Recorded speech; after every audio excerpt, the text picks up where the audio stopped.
So, Professor V.N.R. Pillai, Vice Chancellor of IGNOU, Professor Chaudhary, Pro Vice Chancellor, Mrs. Premla Reddy, Ms. Jyoti Ram, distinguished members of the IGNOU faculty who are present here in the hall, other viewers who are watching this in the various 16 regional centers where it is also being broadcast, those watching it live on television or in the webcast, and finally those who may be viewing it later on the webcast online. It's a great pleasure and a privilege really for me to be delivering the 13th G. Ram Reddy Memorial Lecture. I did not have the privilege of knowing Professor Ram Reddy personally, but I do feel some connection with him and his work here because I was at that time in 1985 when Prime Minister Rajiv Gandhi inaugurated IGNOU. I was then a member of the Prime Minister's Secretariat.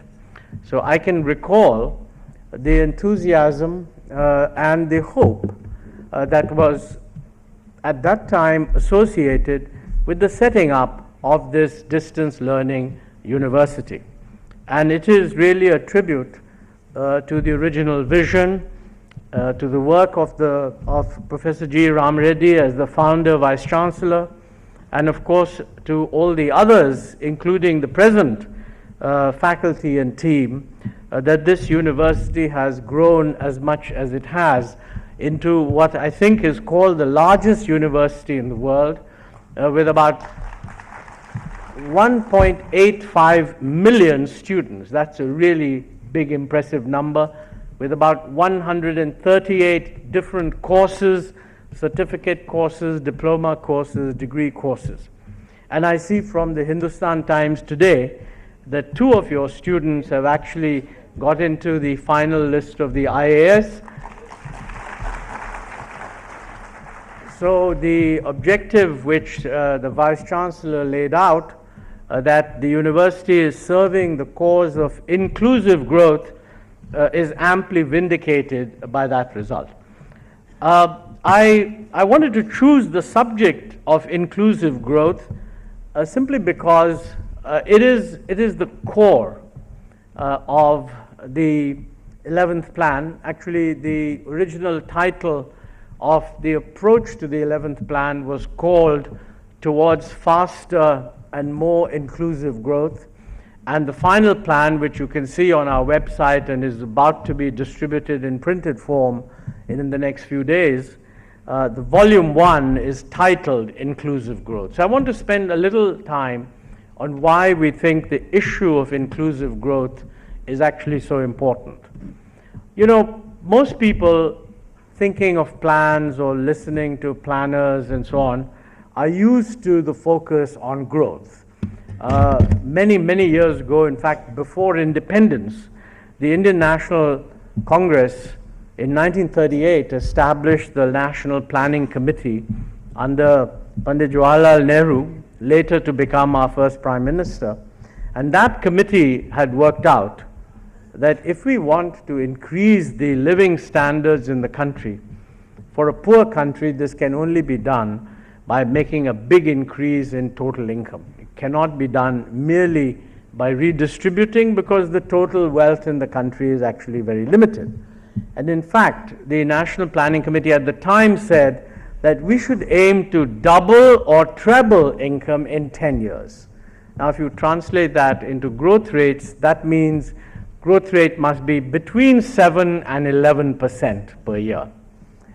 When we, post-independence, when we started the business of planning, growth rates were more modest because it was realized that such high growth cannot be achieved very easily.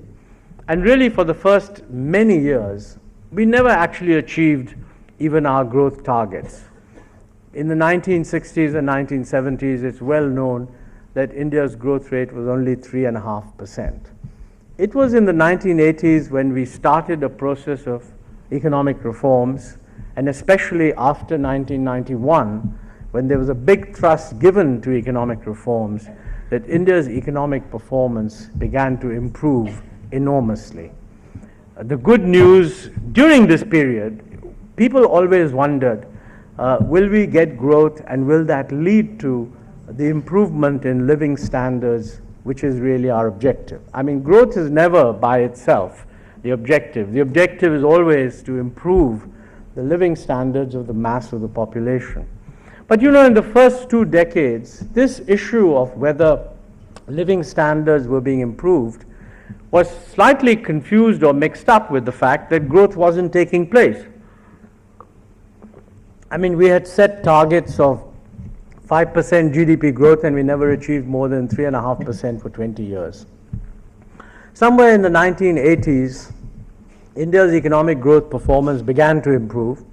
Questions were always raised that growth may not be enough. We need to do more to make sure that the poorest people benefit from this growth. And I think over this whole period, this element of who benefits from the growth has always been central in people's recognition. What has happened more recently, I think, is that the news on growth is very good. In the last 4 years, the economy has averaged a growth rate of about 8.6%. In effect, this is the first time that we have got into the range of growth that Pandit Jawaharlal Nehru and the first National Planning Committee talked about many, many years earlier. So I think there's a perception that the growth potential of the economy has now been established. The economy has the capacity to grow. I think this is recognized around the world. And the increased interest in India and the increased expectations about India, and the business interest in India, India's profile in the rest of the world, all of this reflects the fact that people see this as a potentially dynamic economy. Having said that, it is also true that the issue of inclusiveness remains important. While we appear, and I think we have, actually reached a growth rate which is extremely commendable, I think it's fair to say that progress in terms of inclusiveness has not been as much as it should have been. There has been progress. It is not the case that there was no progress, but it has not been what it should be. So let me spend a few minutes to indicate what I think are the dimensions of inclusiveness where our performance may not be up to scratch. I think the first point I want to make is that over the years, the meaning of inclusiveness has changed quite a bit. I mean, 20 years ago, the debate always used to be that yes, growth is taking place, but is poverty going down? And that's a very important objective because it focuses on whether the growth that is taking place is actually also benefiting the poor. I think the evidence we have suggests that growth is leading to a reduction in poverty. All the available data show that poverty is going down, but they also show that it's not going down as fast as it should have gone down. I mean, we have to remember that when planning began in the early 1960s, it was the expectation that sometime around 1976, we should be able to bring the entire population up to the minimum level of living. And the minimum level of living then envisaged is not very different from what we call the poverty line now. And the fact of the matter is that depending on which data set you use, more than 22% of the population at present, and according to some estimates the number is higher because it depends on what estimate you use, are still below this poverty line. So I think we can say that we have made less progress than we should have made. But you know, poverty reduction is no longer the only metric by which you measure inclusiveness. One issue that has become very relevant is what is happening to inequality. And inequality itself means two different things. One is inequality of outcomes, and the second is inequality of opportunity. Now, it's important to emphasize that it's perfectly possible for poverty to go down and for inequality to increase. For poverty to go down, all that is needed is that the incomes of the poor should rise so that more and more of those who are poor go above the poverty line. But if the income of the rich rises more than the income of the poor, you can have a situation where growth is taking place, poverty is going down, inequality is increasing. I think you also need to make a distinction between inequality of outcomes and inequality of opportunities. It's possible to have a situation where equality of opportunity increases, even though the equality of outcomes does not change. You can have a situation where end results tend to be unequal. I mean, very highly skilled people, very highly talented people, very highly productive people may end up getting a higher income level than those who are less skilled or less productive. But the key question is, did everybody have the same opportunity to show their capacity and to show their skill and to show their productive capability? So one can easily imagine a situation where the equality of opportunity increases, but the equality of outcomes does not increase. And I think many people would count it as progress if equality of opportunity increases. I think the role that IGNU plays in making education available to people living otherwise in remote areas who may not have access to good quality education is therefore a very vital part of pushing the inclusive growth agenda. In fact, I think this is a wonderful example where technology is making possible inclusion. When IGNU was founded in 1985, distance education took place essentially through radio broadcasts, television broadcasts, and maybe circulation of videotapes. We did not have the internet. And what the internet now does in making possible the reach of IGNU to very many more people and the possibility through webcasts of accessing this material at whatever time is convenient to the user is a huge increase in the scope for making access to education more equal. I have many opportunities to discuss with members of parliament what are the key things that they need, that they feel the system should deliver in order to fulfill the promise of inclusiveness. And I'm very happy to say that most of the times the emphasis really is on education. Provide better education to all our population, and I think people feel confident that if they have that equality of access to good education, their own capacities will surface and the end results will be on the whole better for everybody. So I think these are some dimensions. Other dimensions relate, for example, to the inequality between states. I mean, people sometimes focus that some states are doing well, other states are not doing well. Now remember, when we look at interstate inequality, that's actually very different from inequality of incomes in the country as a whole. It's perfectly possible for interstate inequality to be increasing, even though inequality in the country as a whole is not increasing. And this is statistically possible if the difference between states widens, but the inequality within states is reduced.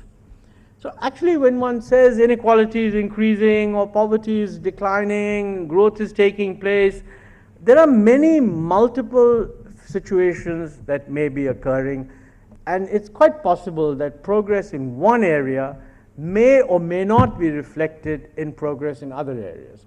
It's possible, therefore, to have growth. It's possible for growth to lead to a decline in poverty.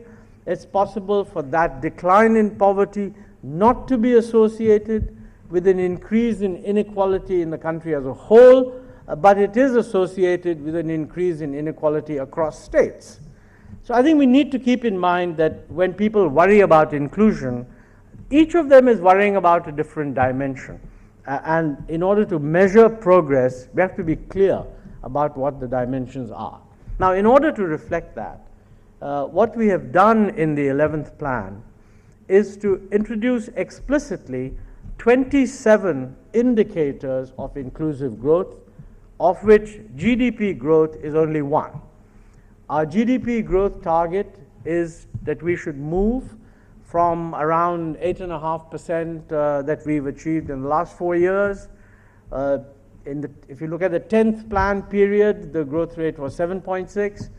From that to move to an average growth rate of 9%, but to accelerate during the 11th plan period so that the growth rate at the end of the plan is actually 10%. Now, this is a major task. Fortunately, it's not an impossible task. Other countries have done it. But I have to say that not too many countries have done it. There are only about a dozen countries which, over a 20-year period, have recorded growth rates in excess of 7%. So in fact, in the international comparisons of economic performance, what is now being said is that India is ready to enter that league of rapid growing countries, but in fact, it's only in the last 5 years or 6 years that our average has been more than 7%. So a big transition on the growth front is taking place, but at the same time, we're a democratic country. We're a country where people's aspirations are reflected, not just in their views, not just in public opinion, but in voter behavior. And any government, therefore, has to be concerned that the growth process that is generated should be inclusive. And that's why growth is only one of the measures of performance in the 11th plan. There are 26 other measures. Now, I won't list all of them, but they do talk about reduction in poverty. They talk about what we are going to do on education, what we are going to do on infant mortality, what we need to do on maternal mortality, and many such things. What are the challenges we face in addressing this issue?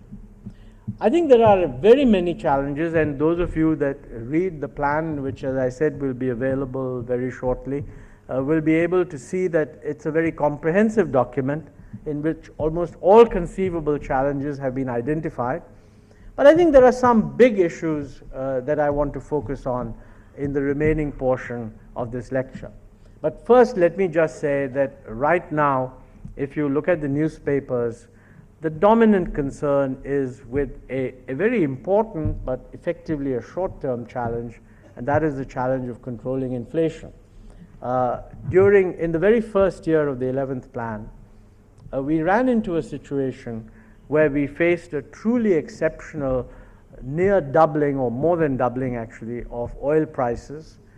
This has created quite a lot of problems all over the world, not just in India. Everywhere in the world, inflation has gone up. Everywhere in the world, there is a likelihood of growth rates slowing down. And I'm frequently asked by the press, what does this mean? Will this alter our objectives? So let me say clearly, our view is that this is an important short-term challenge.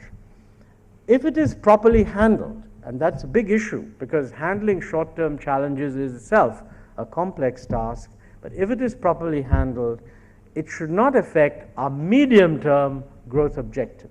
So our medium-term growth objective is an average of 9%, but it is likely that this year, in the year 2008-2009, the growth will be lower than it was in the previous year, but I think that should not make us feel that our medium-term objective is unattainable. I won't go on into the question of how to handle short-term challenges, because the object of this lecture is to focus on the next 5 years. So let me now move on to what I think are the challenges for inclusive growth over the next 5-year period. Well, first and most important, in order for growth to be inclusive, growth must be there. There's not much point in looking for inclusiveness if we've missed the bus as far as growth is concerned. And it is therefore extremely important that the country is conducted in a manner where all the factors that have led to rapid growth in the past 5 or 6 years are strengthened and reinforced. I think there are many strong points in India's economic performance of the last several years. Most of these have a very wide degree of political consensus behind them. We've benefited from the economic reforms. Indian industry was freed from constraints and restrictions which, in the view of most people, limited their competitiveness and efficiency, and has performed well in a global environment. Fears that liberalization and globalization would sweep India off her feet have been proven to be wrong, and I think these policies have to continue. India is blessed with a very dynamic private sector, with a very increasingly educated labor force, with a lot of managerial and technological capability, and I think we need an environment in which these human skills and institutional strengths can be converted into more and more rapid growth. So continuation of the broad thrust of economic reforms has to remain high on the government's agenda. In addition to that, we have to ask ourselves, what are the additional things that we want to focus on? Well, I'm going to talk about 4 or 5 key issues in this context. The first of these issues relates to agriculture. We are rapidly becoming an economy in which the role of agriculture over time will decline. But nevertheless, today, 20% of the GDP in the country comes from agriculture, and more than 50% of the population depend on agriculture for their dominant source of livelihood, more than 50%. So in that environment, the economic prospects for this group of more than 50% of the population depend very crucially on what happens to agriculture. Does agriculture share in economic prosperity up to its full potential? The fact is that in the last 7 or 8 years, up to about 1996, Indian agriculture was actually doing quite well. Between 1980 and 1996, Indian agriculture grew at 3.6% per year. After 1996, this momentum was lost, and between 1996 and something like 2003, 2004, the growth rate of Indian agriculture slipped to around 2%. It has been one of the key objectives of the government, and that is reflected in the plan, that we must achieve a turnaround in the performance of Indian agriculture that must bring it up to a growth rate of around 4%.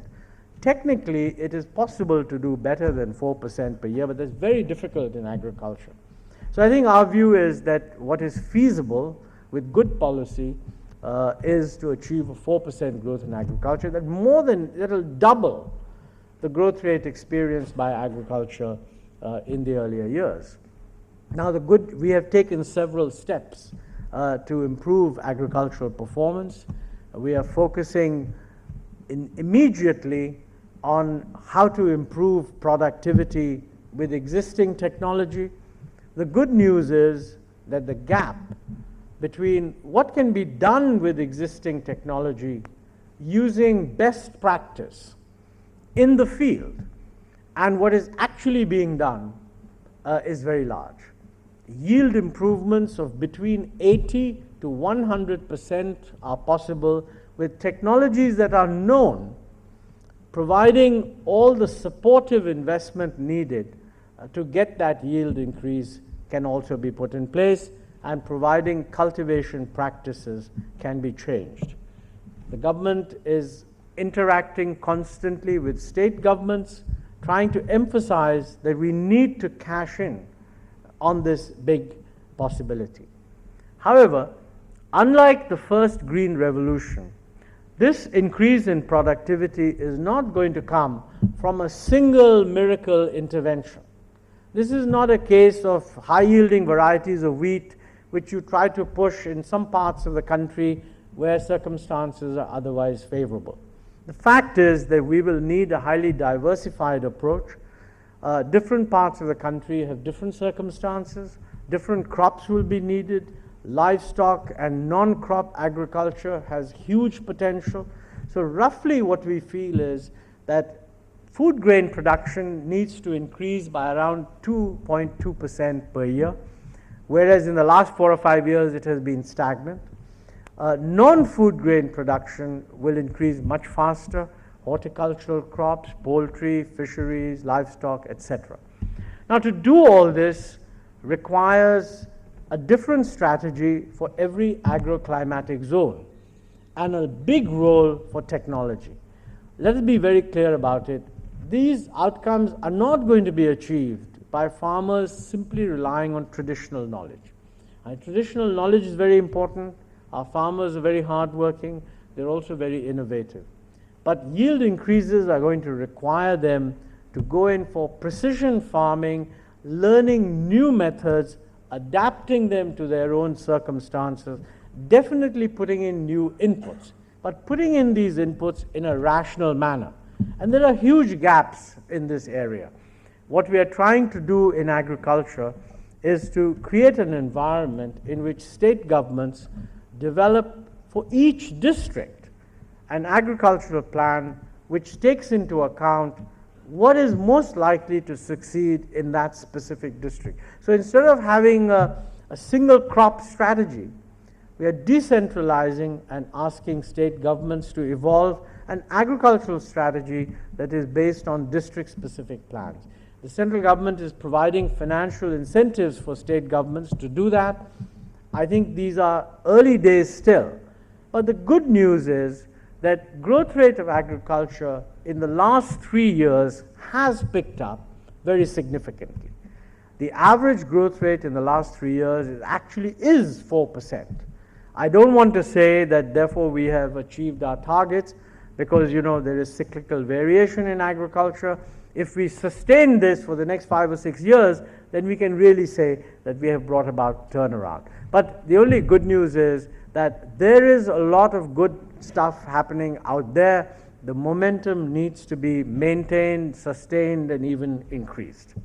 The second point that I want to focus on, and I believe that if we can do 4% growth in agriculture, you will see that the growth process we have will be far more inclusive than was the case earlier. Now, income growth is one part of social and economic development. But I think it is increasingly recognized that the problems of poverty that we face are not problems that are going to be solved simply by people having more income. I mean, the most obvious issue here is that a lot of living standards really depend on access to essential public services. Education is clearly one essential public service, but equally important is health, clean drinking water, sanitation, etc. And if you look at India's statistics, while we seem to be reducing the number of people in poverty, it's gone down, as I said, to between 23 on one estimate, 28% on another estimate, somewhere there, for example. The percentage of people who do not have access to basic services is actually much higher. Let me just mention a few numbers. In education, for example, the good news is that 97% of children in the country, 97%, are actually enrolled in primary schools. The bad news is that a very large percentage of this group drop out before they finish primary school, and an even larger percentage drop out before they finish secondary schooling. Now, if we assume, and we should assume, that in the kind of knowledge economy that we are currently in, an absolute minimum requirement for every Indian citizen should be the completion of secondary schooling, then the present position is that 60% or thereabouts of every generation does not complete secondary schooling. 97% of them are enrolled in primary school, but about 60% will drop out before they complete primary school. So really, if you create a concept of educational deprivation, then there's one sense in which, although only 28% of our population is below the poverty line, you can say that 60% of our population currently is actually being deprived of educational requirements. You can expand this to other areas also, whether it's the maternal mortality rate, the infant mortality rate. Percentages are very high. Immunization. The rate of immunization of children in India has been steadily increasing. That's the good news. The bad news is that even today it's only 50%. Only 50% of our children are completely immunized. Now, therefore, deprivation from this as an essential health requirement is 50% of the population. The percentage of women who give birth with the benefit of a skilled birth attendant or with the benefit of institutional delivery, in other words, in some kind of hospital or clinic, has also been increasing, but it's only 50%. So half the women in the country that are giving birth not in an institution, but not even with the benefit of a skilled birth attendant. That's a very high area of deprivation. I can multiply these examples, but the main point that I'm trying to make is we seem to be making a lot of progress on generating income and generating employment, but we're not making anything like comparable progress in delivering essential public services. And I think one of the key messages of the economic reforms that have been launched is that income growth, employment growth, GDP growth, all of this can be done by a well-functioning, competitive, dynamic private sector. We don't need government to invest in setting up productive organizations, which can be done by the private sector. But it is these deficiencies in health and education that government should be focusing on. And I think this is an area that we have neglected. And the most important thing about inclusiveness in future is that the government should be set very precise targets, commit itself to those targets, and then we should be able to measure achievement. That is exactly what the 11th plan tries to do. Now, I should mention here, by the way, that as far as both education and health are concerned, these are areas where service delivery is actually in the control of the state governments. The schools that children go to, the hospitals and the clinics that, with few exceptions, I mean like the super specialty hospitals, but certainly the clinics, the district hospitals, etc., these are all hospitals owned by state governments, and therefore the action needed to make these hospitals and schools deliver the kind of services that they're expected to deliver, that action has to be taken at the state government level. This doesn't mean that the central government has no responsibility. The responsibility of the central government is to provide funds and resources that will enable state governments to do what is necessary to provide these services. But the actual governance decisions needed to make sure that these services are delivered are really controlled by state government. Now here, the interesting thing is there's a lot of diversity in experience. You will have often heard that in the public school system, for example, teacher absence is a huge problem.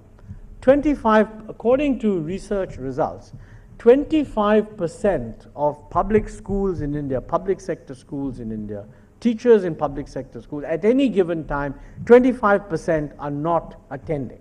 They're doing other things, or they're on leave, or they've been asked to do other things, but they're not teaching. Now, in an environment like that, it is very difficult to improve the quality of public education, and the answer doesn't necessarily lie in simply hiring more teachers. The answer lies in ensuring better governance, better performance, better teacher training, and all these kinds of things. And that is exactly what the 11th plan now is trying to focus on. We have much the same problem in rural healthcare. The government has launched the National Rural Health Program, which is going to focus on delivering primary care in rural areas. It focuses on those states where the infrastructure is lacking.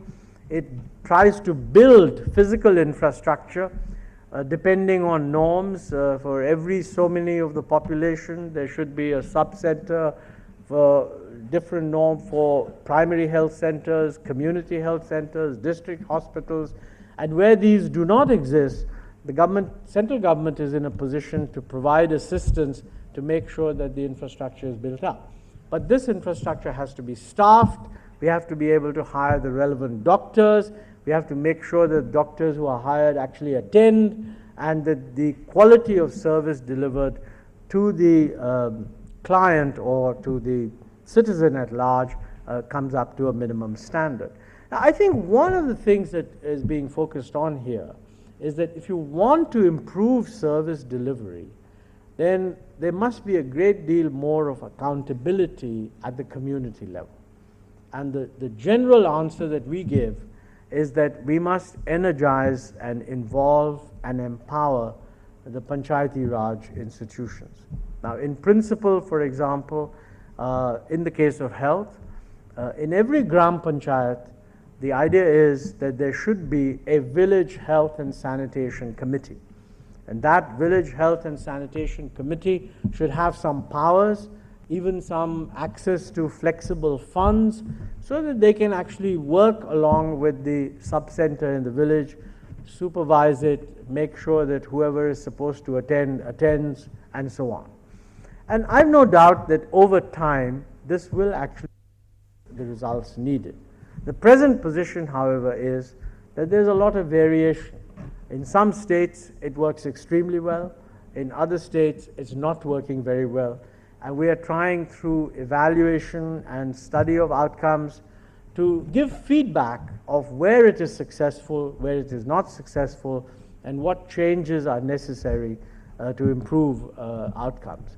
It's a role which, to a very large extent, since the management role and the supervisory role has to be at the lowest level of government, it is the strengthening of that level of government which will produce the best results. And I think in this area, the role of voluntary organizations, the non-government sector, needs to be emphasized.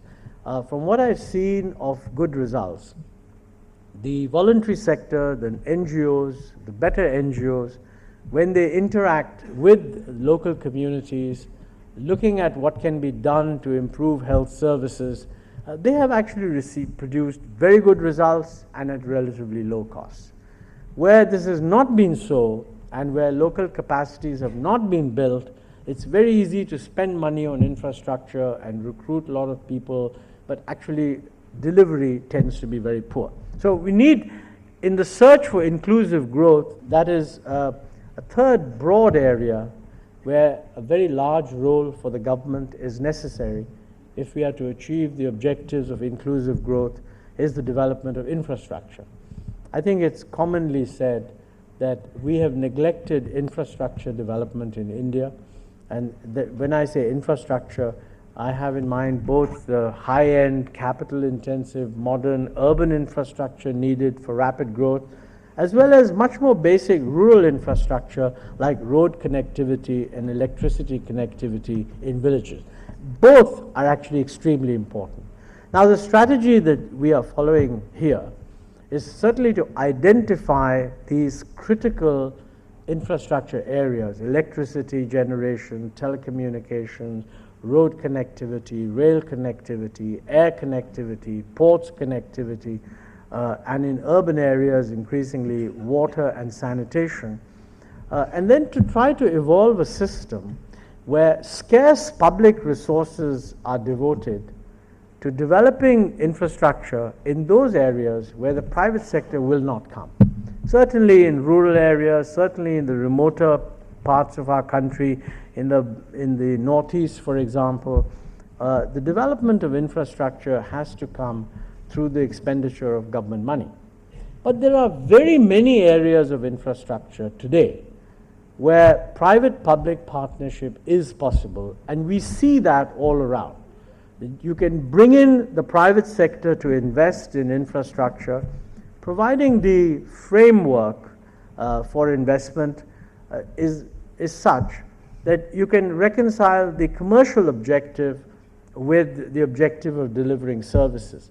And where it cannot be commercialized, the government can give an explicit subsidy, which is, I think, perfectly possible, providing it is subject to regulation and providing it is subject to competition. I mean, for example, take roads. If you build roads entirely through the public sector, it'll cost a certain amount of money. You can build roads through the private sector also by allowing the private sector to charge a toll. But no toll which is acceptable will cover the full cost of the investment. So in these circumstances, what we have done is evolve a policy where the government provides a subsidy for such investment up to 40% of the capital cost, but the subsidy is given on the basis of competitive bids. So you identify a road, you say, well, we are willing to subsidize up to 40%, and you invite a competitive bid, so whoever is willing to do the job with the lowest subsidy is actually given the contract to do it. Now, in the road sector, for example, although the maximum subsidy allowable is 40%, the average that has been given because of competition is only about 10 or 12%.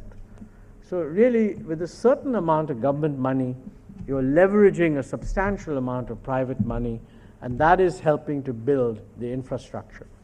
I think that's the essence of public-private partnership in infrastructure.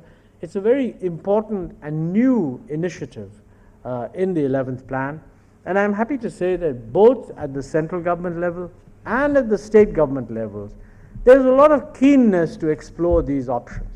Not all public-private partnerships are free of every problem. I mean, many of them, there's a new initiative, they will have problems and so on.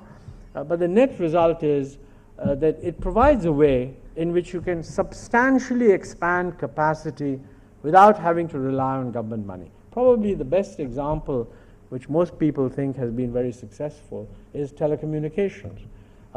It has had its controversies. I'm sure they will continue every now and then.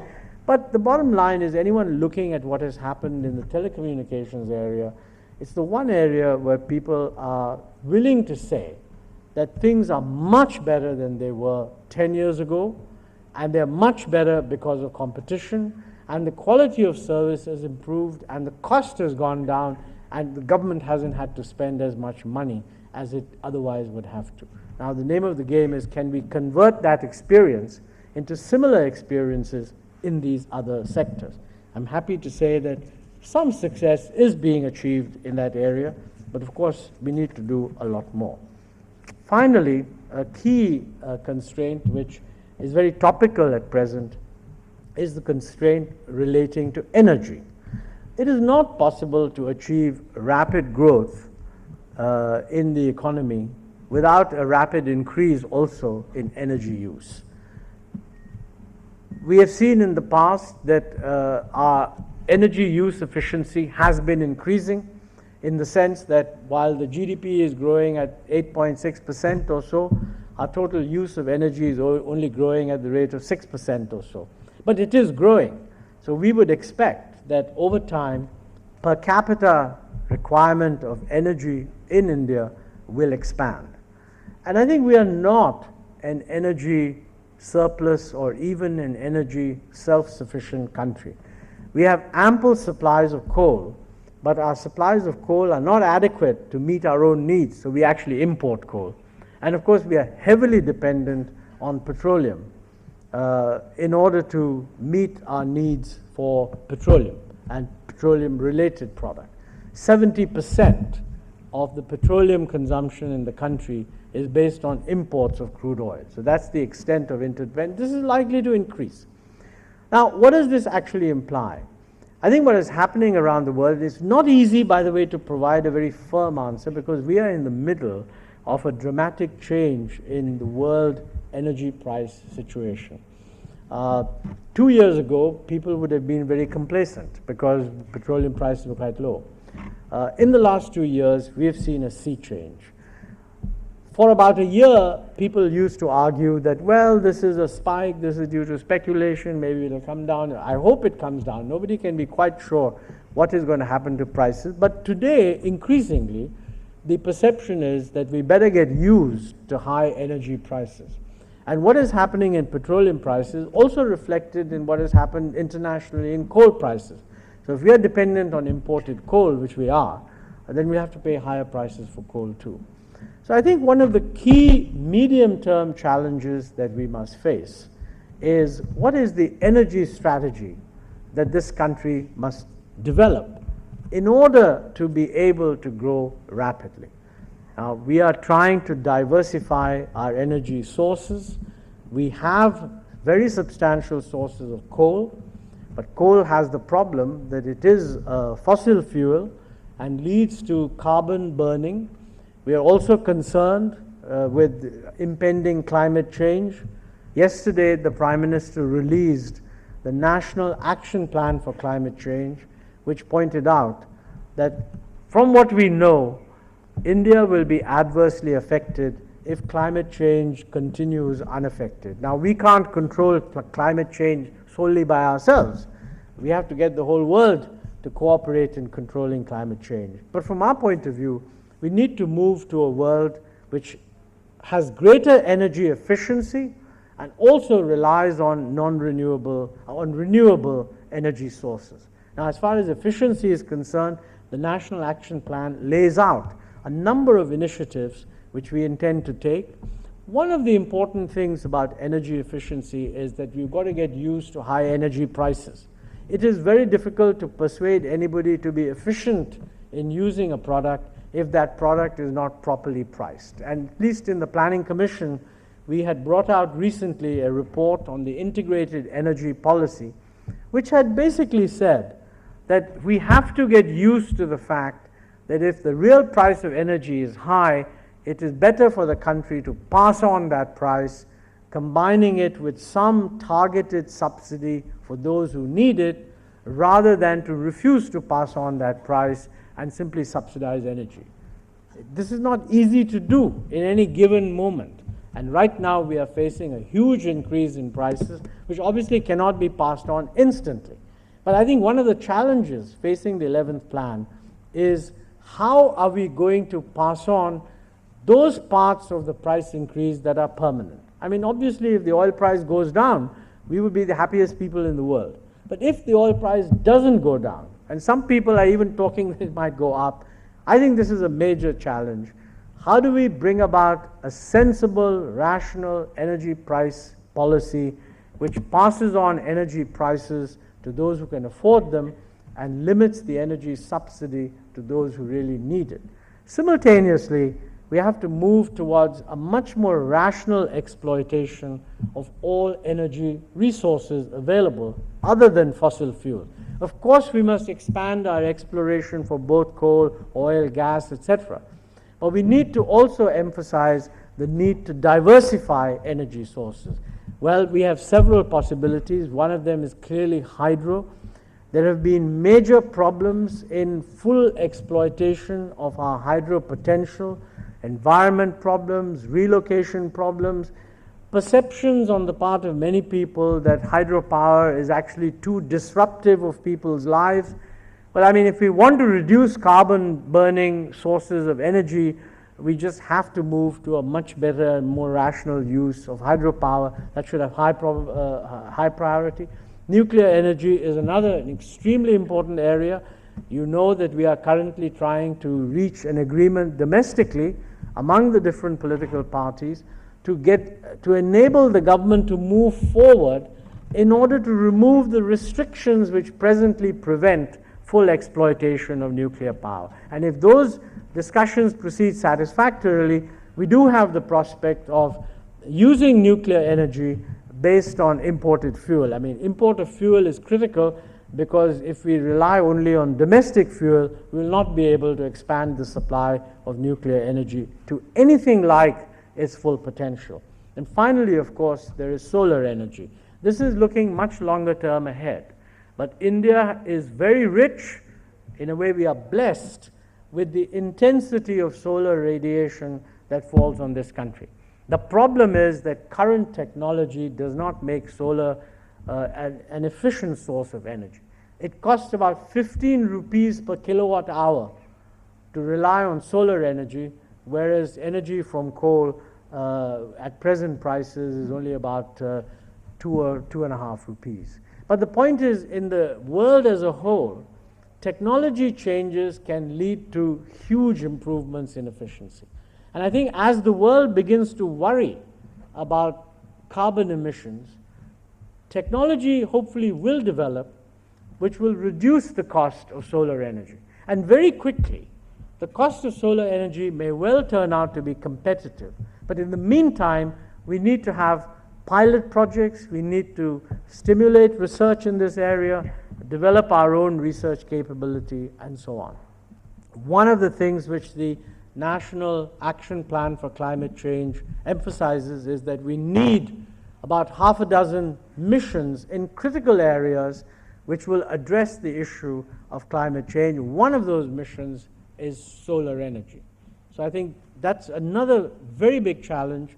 It may not lead to very much in terms of megawatts of electricity in the next few months or even years. But I think looking 20, 30 years ahead, that has to be counted as an extremely important potential source. And I hope that that mission will take off and that we will be able to say in retrospect that we were able to make substantial progress in this area. I think I've come to the end of the time allotted to me, and I know that I haven't covered all the challenges. As I said earlier, the 11th plan will be on the planning, the final version, the printed version, hopefully will be on the Planning Commission's website in a few days' time. So those of you who are interested, especially the students who want to pursue any of the issues that I've raised, I would recommend that you go to the Planning Commission website and take a look at the whole document to see how we are looking at the different challenges before us. But having said that, I think the record of the last 4 or 5 years shows that the Indian economy has broken through what were earlier very strong constraints. I see no reason why, with good policy, which is often difficult to implement, but which can get done with a little bit of effort, why we should not be able to achieve the average growth rate of 9% that we have set, and also why we should not be able to bring about a major change in the degree of inclusiveness which that growth will provide. Thank you.